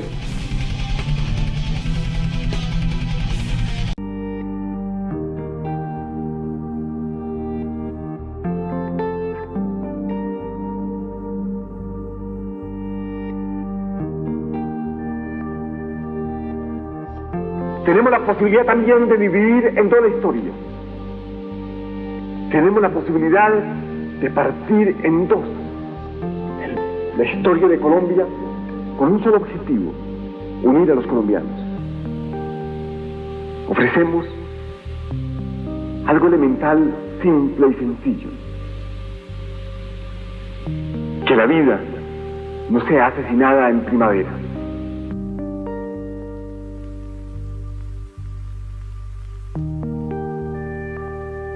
Al Matarife lo parió la mafia.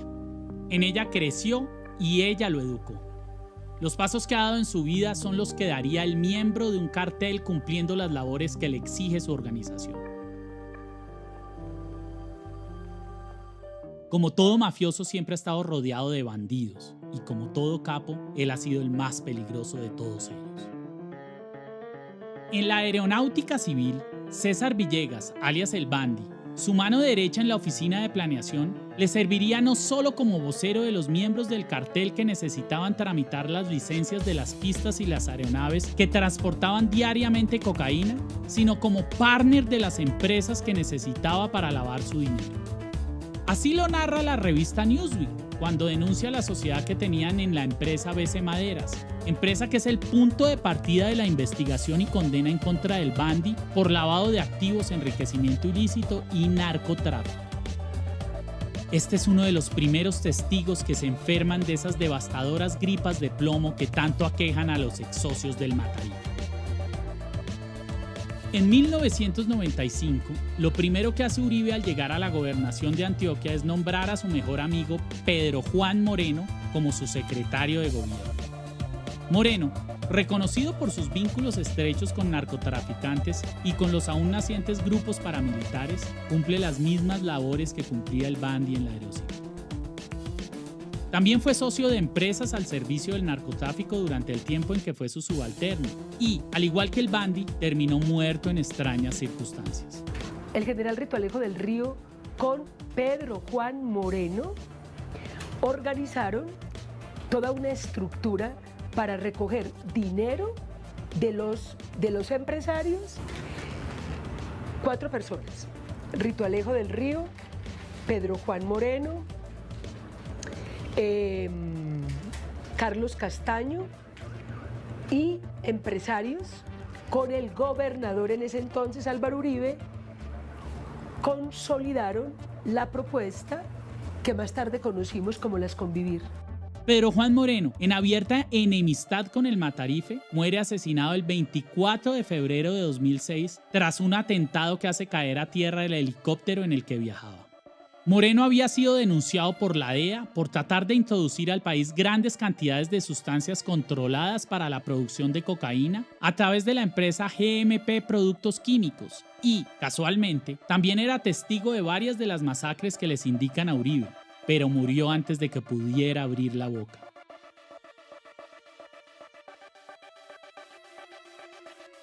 Porque le vendieron a la gente el derecho al olvido, porque le advirtieron que si recordaba era un delito.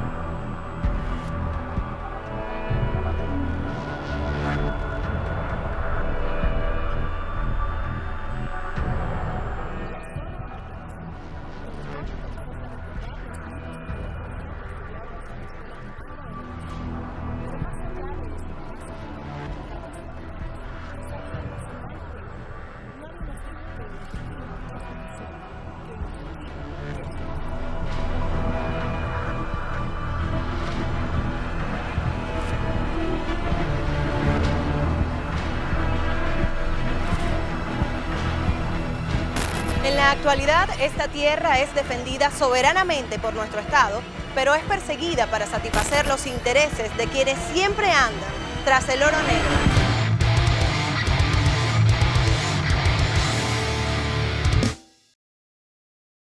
Hola, ¿qué tal? Soy Margaret Aliendres y esto es Tras el Oro Negro. En este capítulo revisaremos con total profundidad los elementos relacionados con el diferendo territorial existente entre la República Cooperativa de Guyana y nuestro país por la Guayana Esequiba, que está comprendida entre el oeste del río Esequibo hasta la cima del monte Roraima y tiene una extensión de 159.542 kilómetros cuadrados. Pero, ¿a quién pertenece este territorio? ¿Pertenece a Guyana o a Venezuela? Este era el mapa de la Capitanía General de Venezuela en el año 1777. Allí se puede observar claramente que la Guayana Esequiba estaba comprendida dentro de los límites nacionales. El territorio que hoy conocemos como la República Cooperativa de Guyana fue de los holandeses hasta 1814, año en el cual fue arrebatado por Gran Bretaña. La producción de oro en esa zona resultó que fue informada en una correspondencia que le envían a Inglaterra. Le informan a la reina que la producción de oro en esa zona del estado Bolívar y las minas de oro que estaban allí eran superiores a las dos minas de oro más importantes en el mundo, como eran las minas en África y las minas de California. Por lo tanto, la avaricia por el oro resultó ser preponderante para que continuase la penetración de ingleses hacia la zona del territorio esequibo. A partir de ese momento pasaría a ser la Guayana Británica. Para dejar las cuentas claras a los nuevos acreedores de la Guayana Británica, el gobierno de la Gran Colombia presentó en 1824 ante Gran Bretaña los límites de su territorio que incluían el Esequibo, los cuales fueron reconocidos. Al separarse de la Gran Colombia, se adoptarían los límites establecidos en los tiempos de la Capitanía General de la República, con la Guayana Esequiba incluida. Pero en 1835 el Imperio Británico, aprovechándose de una Venezuela debilitada por las guerras, envía al botánico prusiano Robert Hermann Schomburg a definir los límites de la Guayana Británica.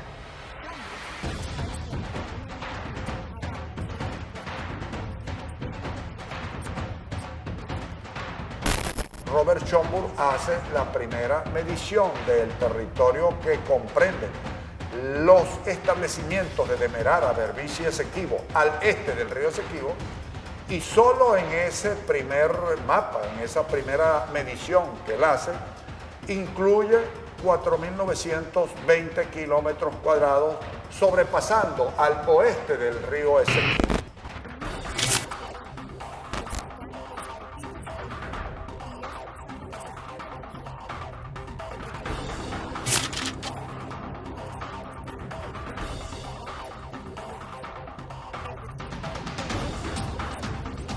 En el año 1887, Gran Bretaña se atreve a trazar una tercera línea de Schomburg.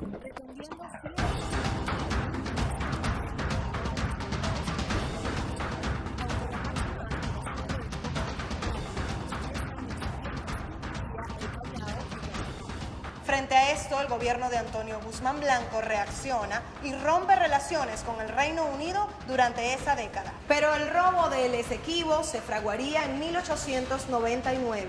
Ese año se llevaría a cabo en París un laudo arbitral para definir los límites de Guyana y Venezuela. A nuestro país no se le permitió la participación de jueces criollos. El acto se celebró con la presencia de 2 árbitros británicos, un ruso proimperialista y 2 árbitros estadounidenses que representarían a Venezuela en su defensa territorial.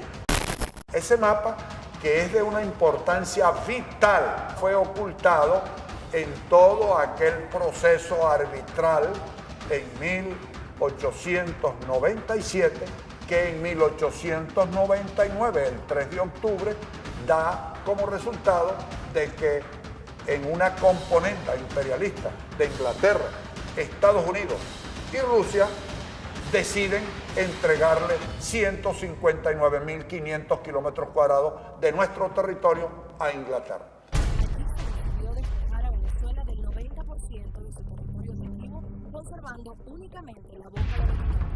La controversia se reanudaría en 1949, cuando sale a la luz pública un documento escrito en 1944 por Severo Mallet-Prévost, el cual debía ser publicado tras su muerte.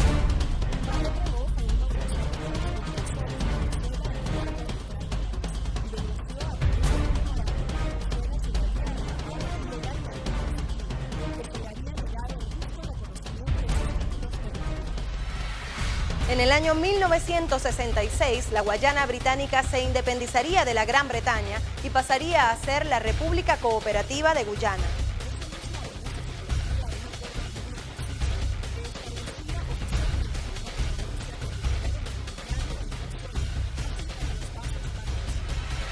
Este acuerdo fue suscrito por ambas partes y definió que el Esequibo sería zona en reclamación hasta la resolución de dicha controversia.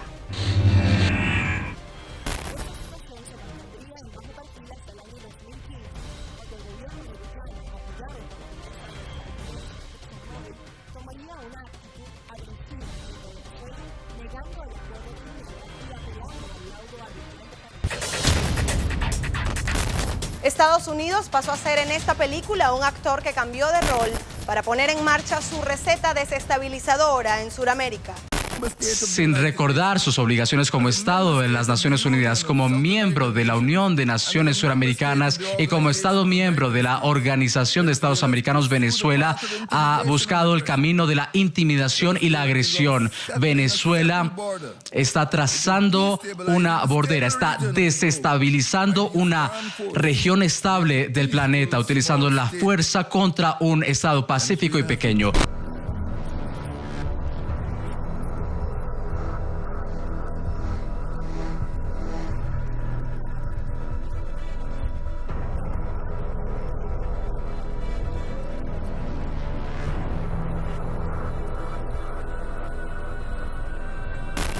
Viendo que se firma el Acuerdo de Ginebra, Inglaterra decide darle la independencia a su colonia. Es allí donde surge y donde nace la República Cooperativa de Guyana y cambia la relación de fuerza. Ahora el chiquito, el país menos poderoso, el país pequeño, con poca población, es Guyana. Ya nosotros no le estábamos reclamando un territorio a un imperio para que nos devolviese un pedazo de territorio de una colonia que ellos tienen aquí en América. Todos aquellos argumentos que durante muchos años Venezuela esgrimió ante Inglaterra y ante el mundo, que era el poderoso, que le quitó y le invadió un pedazo de territorio a un país suramericano, resulta ser que ahora esos son los argumentos que esgrime Guyana. Hacer ver internacionalmente a Venezuela como un país invasor y agresor frente a Guyana es el punto clave de la receta que la Casa Blanca puso en marcha usando como brazo ejecutor la empresa transnacional ExxonMobil. La actitud ofensiva del presidente de Guyana, David Granger, esconde intereses más allá de lo territorial. La ExxonMobil hizo un hallazgo en mayo de 2015 de un yacimiento petrolero en el bloque Stabroek de más de 90 metros y de alta calidad. La ExxonMobil le clavó sus garras al estamento político allá y colocó un presidente para que activara la gran provocación contra Venezuela. La gran provocación contra Venezuela no solo es contra Venezuela, es contra la revolución bolivariana. Es contra nuestra relación con el CARICOM y el fortalecimiento del CARICOM como cuerpo político. Es contra Petrocaribe, para destruir Petrocaribe desde adentro. En el año 1999, el gobierno de Guyana otorgó una concesión a la ExxonMobil para explorar y explotar petróleo en la zona en reclamación. El gobierno del comandante Chávez reaccionó de inmediato y la ExxonMobil retiró sus plataformas en el año 2000, guardando sus intereses en nuestra nación. Pero desde que la revolución bolivariana asumiera una política soberana en materia petrolera, la ExxonMobil ha asumido un papel desestabilizador en la nación. La presencia de la ExxonMobil allí obedece a esa estrategia de buscar explorar o explotar un petróleo que le pertenece a Venezuela y que le pudiera dar pocos dividendos a la República Cooperativa de Guyana, porque esas empresas son capitalistas y que no van con la idea de hacer en forma directa acciones de tipo social con la población.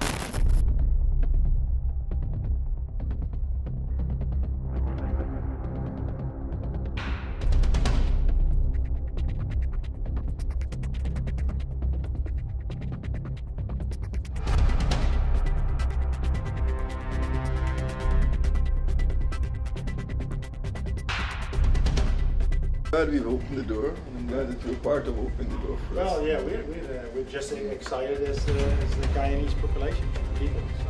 Even before we earned the first dollar, you know, I decided where it's going. So I just want my grandchildren to know that, you know, this is going to be part of what they've done.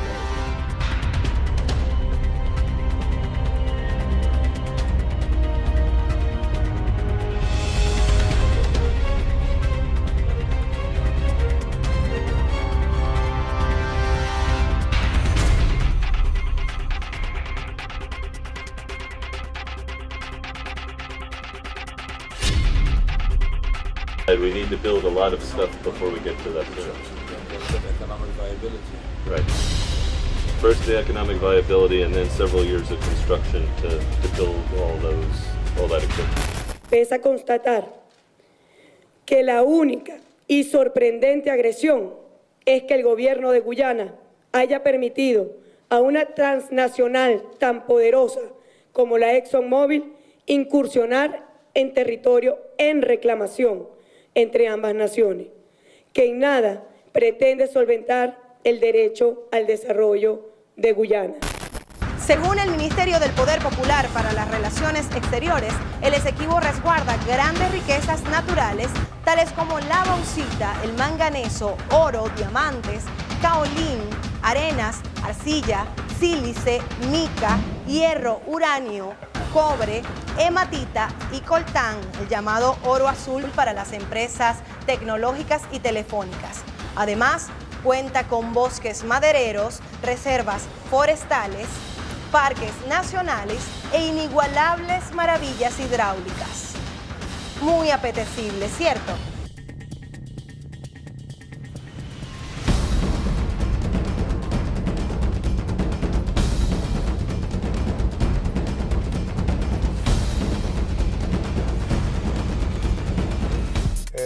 territorio Esequibo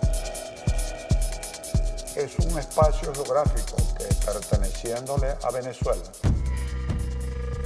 no hay posibilidad de que Venezuela acepte por ninguna circunstancia olvidarse de él, porque nuestras leyes obligan al Estado venezolano y al gobierno de turno y al gobierno de cualquier tendencia política a preservar el territorio nacional tal cual como nosotros lo heredamos de la Capitanía General de Venezuela. Lo he denunciado y lo hago respetuosamente en esta Asamblea General de Naciones Unidas. Una operación tenaza pretende llenar de conflictos en la frontera de Colombia y en la frontera de nuestra hermana República Cooperativa de Guyana.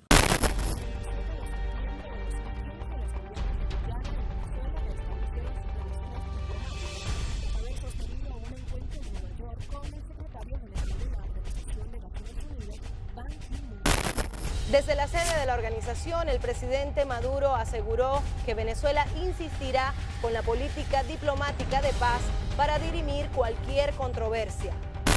Se ha acordado nombrar embajadores. En el caso de Venezuela, regresaríamos nuestra embajadora de manera inmediata a la capital de la República Cooperativa de Guyana. Queremos relaciones de hermandad. Queremos relaciones de hermandad. Yo dije al presidente Granger que Venezuela no ha sido ni será jamás un país imperialista. En la reunión se determinó el envío a territorio venezolano de una comisión técnica especial de la Secretaría General de la ONU para evaluar la situación de diferendo con Guyana en el marco del Acuerdo de Ginebra. Venezuela debe de estar encuadrada dentro del marco del Acuerdo de Ginebra, que es el instrumento legal jurídico a nivel internacional y que obliga a las partes a buscarle una solución satisfactoria a un arreglo práctico. Cuando se firma el Acuerdo de Ginebra, hubo la participación de Inglaterra y Venezuela en forma principal, pero interviene también allí el que estaba de presidente o estaba de primer ministro, que era Fort Bullock, de manera tal de que eso obligó y obliga hoy a la República Cooperativa de Guyana a ceñirse y a atenerse al contenido del Acuerdo de Ginebra. Y el Acuerdo de Ginebra es el que verdaderamente debe de regir toda la negociación directa entre los dos países. Como es costumbre en controversias como la que actualmente se vive en nuestro país frente a Guyana, la derecha nacional que antes decía defender el Esequibo, hoy se alinea al lado del imperialismo norteamericano y a favor del despojo. A partir de esta causa que se ha levantado de la verdad sobre nuestro Esequibo, este señor se atrevió a dar declaraciones a la prensa guyanesa que financia la ExxonMobil y que encabeza la campaña contra Venezuela y ha salido a defender las tesis del gobierno de Guyana contra el propio gobierno de Venezuela y contra la patria venezolana. Es una de las cosas más graves, tengo que denunciarla. La actitud de algunos sectores de la vida nacional de utilizar algunos temas de manera irresponsable, como el tema con Guyana o con Colombia o con el Caribe, pues nuestros hermanos caribeños. Por primera vez Venezuela está jugando desde hace una década un papel de país integrador, no desintegrador. Este país fue colonia yanqui, este país, Venezuela, fue base de operaciones yanqui para apoyar desde aquí invasiones como la de Grenada, intentos de golpe de Estado, e incluso de invasiones como Guyana. Aquí se estuvo preparando una guerra contra Guyana. Yo era uno de las víctimas, pues. Éramos muy jóvenes, 20 años, 24 años, y nos estaban acondicionando para ir allá con paracaídas y con tanques y todo al Esequibo contra esos que están allá, que son una amenaza. Debe de ser entendido por el mundo entero de que Venezuela va a hacer todo el esfuerzo a nivel de las relaciones internacionales para recuperar un espacio geográfico que le pertenece, como lo dije anteriormente, por la razón, por la historia y por la justicia. Si usted busca en las plataformas informáticas Google Maps o Google Earth el mapa del Esequibo, se dará cuenta que aparece delimitado como parte del territorio de la República Cooperativa de Guyana. Estas plataformas se basan en estudios del Departamento de Defensa de los Estados Unidos. ¿A quién le puede quedar duda de que la ExxonMobil en la Guayana Esequiba está tras el oro negro?